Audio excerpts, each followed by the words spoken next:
अगर हम ब्रह्मचर्य से सही चले और अपनी पढ़ाई पर ध्यान दें तो कोई ऐसी बात नहीं जो हम बोल ना सके। तो ऐसे थोड़ी, अब जैसे अपने लोग हैं, अब ज्ञान मार्ग का प्रश्न कर दो आप, या भक्ति मार्ग करो या कर्म मार्ग करो, अष्टांग योग का करो, तो आपको हर उत्तर मिलेगा। तो गुरुजी आप जैसी बुद्धि कहाँ से मिले? ब्रह्मचर्य से।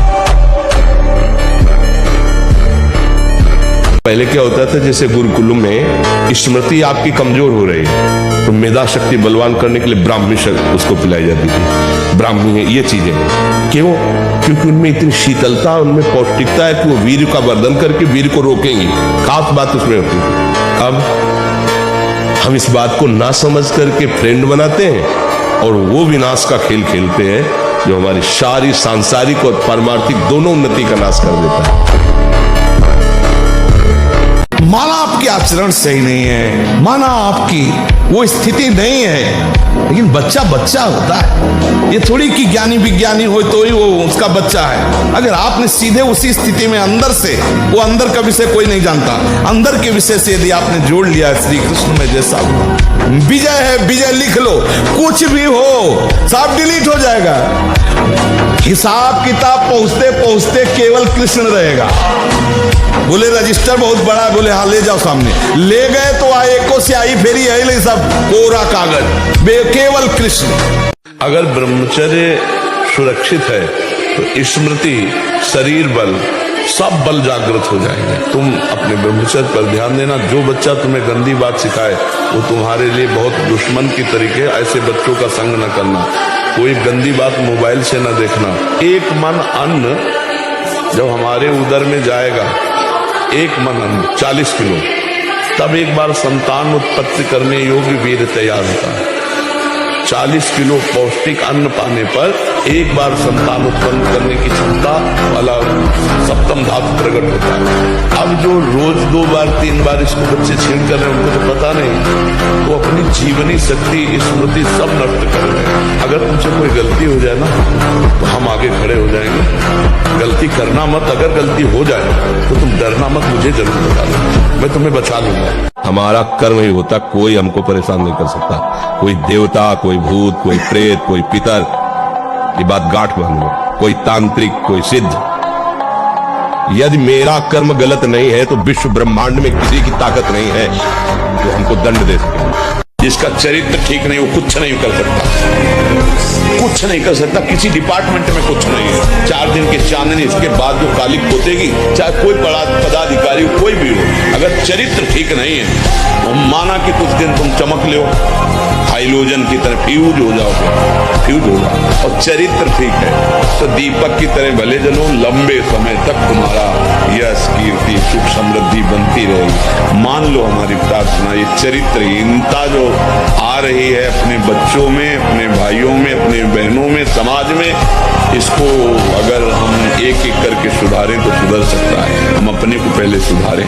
नौजवान मदिरा पान छोड़ रहे हैं, मांस छोड़ रहे हैं, गंदी बातें छोड़ रहे हैं, उनको प्रणाम करते हैं और हमारे प्रभु उनका सहयोग करेंगे। हाँ, तुम छुप छुप करके पहले पाप कर्म करते थे, आज छुप छुप करके सत्य बात में आ गए हो तो धन्यवाद। एक दिन तुम छुपोगे नहीं, एक दिन तुम प्रकाशित। जब तक हम तो उसका भोग भोगना पड़ेगा।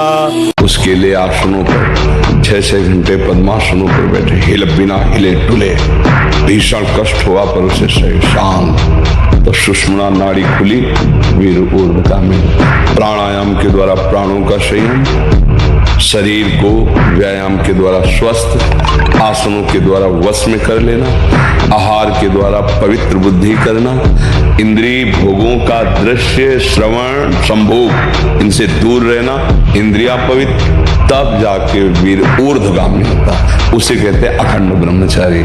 जहां गुण देख के, रूप देख के, कुछ स्वार्थ देख करके जहां हाथ बढ़ाया जाता है उसे काम कहते हैं। और जहां कोई कामना नहीं होती वहां प्रेम का प्रादुर्भाव होता है। वो होता है श्री भगवान से, दूसरी जगह नहीं होता है। प्रेम दूसरी जगह हो ही नहीं सकता।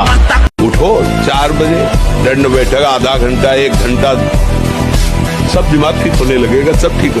1 घंटा जब किया, अभी देखो हाल, पड़े 9 बजे तक सो रहे हो, बेड में चाय पी रहे हो। क्या जवानी, क्या परमार्थ, क्या मनुष्य शरीर। हर परिस्थिति को सहने के लिए तैयार रहो। भगवान के जन हो, ऐसे छोटी मोटी बात आई रो दिया बच्चों की तरह नहीं। 100 बार गिरेंगे फिर भी हम चढ़ाई करेंगे इस पर। इसका अभ्यास है हमको नष्ट करने का। तो आज से हम प्रण लेते हैं कि तू हमें कितनी बार गिराएगा।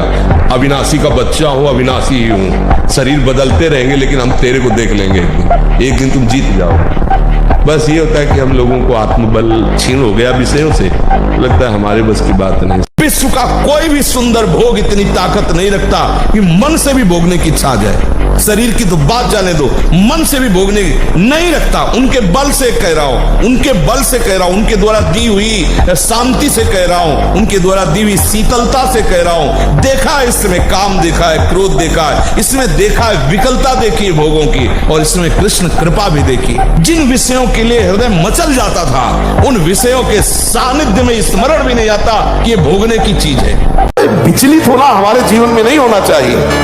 1000 बार नाली में गिरेंगे फिर भी हम छाती ठोक के आगे बढ़ेंगे। ये मार्ग ऐसे थोड़ी है, गिर गए हल्ला मचाने वाला मार्ग नहीं। अब मैं सूक्ष्मता से देखता हूं कहां से गिरा, क्यों गिरा, कौन सी ऐसी चूक हुई जो मुझे गिरा दिया। अच्छा, हमें लगता है हमारा खान पान बिगड़ा, मुझे लगता है कि ऐसा मेरा चिंतन छूटा, नहीं छूटने देंगे, नहीं खाएंगे ऐसा, ऐसी वस्तु नहीं देखेंगे, फिर आगे बढ़ते। अगर फिर फिसलते, फिर हम सावधान, अंतिम समय तक हम यही लड़ाई लड़ेंगे। अगर जीवन को लक्ष्य में पहुंचाना है तो हमारी बात को मान लो, जितने लोग सुनो। पहला ब्रह्मचर्य, दूसरा कम खाना, तीसरा कम बोलना अर्थात विचार पूर्वक बोलना, और चौथी बात कम सोना। अगर आप मेहनत करने वाले व्यक्ति हो तो 6 घंटे पर्याप्त है। 24 घंटे का एक हिस्सा आप सोने में दे सकते हो। आप सात्विक भोजन और ब्रह्मचर्य धारण करें। हमने 2 को देखा है। कानपुर में एक नामी पहलवान थे, मांस भक्षण करते थे। गांव का एक आदमी जो केवल दूध घी खाता था, वो उनसे सवाल थे शरीर में। देर न लगा, 5 मिनट में पछाड़ दिया तो रो रहे थे बैठकर। देखो, ब्रह्मचर्य में एक अपार शक्ति, ब्रह्मचर्य का जो स्वरूप है वो महाबल संकल्प युक्त होता है। हमें लगता है अगर ब्रह्मचारी रहा जाए तो संकल्प से जो बल प्रकट होगा वो किसी को भी परास्त कर सकते हो।